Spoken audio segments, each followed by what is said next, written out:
নড়াইল সদরের মাইজপাড়া ইউনিয়নের সংরক্ষিত নারী সদস্য বাসনা মল্লিক মঙ্গলবার বিকেলে টিসিবির মালামাল দিয়ে বাড়ি ফিরছিলেন। পাওনা টাকার জন্য রাজিবুল নামে একজন ফোন করে তাকে ডেকে নেন। রাজিবুলের কাছে যাওয়ার পর ফারুক, চঞ্চল, শফিকুল সহ কয়েকজন মিলে ওই নারীকে সংঘবদ্ধ ধর্ষণ করে ভিডিও ধারণ করে। ঘটনা সবাইকে জানিয়ে দেওয়ার হুমকি দিলে মুখে বিষ ঢেলে দেয় অভিযুক্তরা। বাড়ি ফিরে আত্মসম্মানের ভয়ে ভুক্তভোগী কাউকে কিছু জানাননি। অসুস্থ হয়ে পড়লে বুধবার সকালে তাকে যশোর জেনারেল হাসপাতালে নেওয়া হয়। সেখানে চিকিৎসাধীন অবস্থায় মারা যান ওই ইউপি সদস্য। মৃত্যুর আগে তিনি ছেলের কাছে নির্যাতনের বর্ণনা ও জড়িতদের নাম বলে গেছেন বলে জানান স্বজনরা। আমার কাছে দুইজনের নাম বলে গেছে, রজিবুল আর একজনের নাম হচ্ছে ওই যে উসমানের বড় ছেলে, আরও অনেকে ছিল সাথে।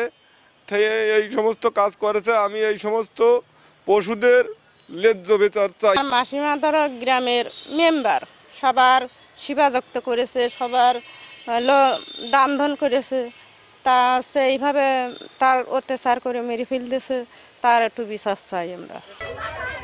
এই ঘটনায় জড়িতদের দৃষ্টান্তমূলক শাস্তি দাবি জানিয়েছেন জনপ্রতিনিধি সহ এলাকাবাসী। ফারুক ছিল, চঞ্চল ছিল আর শফিকুল ছিল আর বাসনা খালা ছিল, এই মোট 6 জন ছিল। একজন জনপ্রতিনিধির অস্বাভাবিক মৃত্যু কোনোভাবেই কাম্য নয়। যে দৃষ্টান্তমূলক শাস্তি হোক এবং অপরাধী সে যেই হোক, যে দলেরই হোক না কেন, তার উপযুক্ত শাস্তি।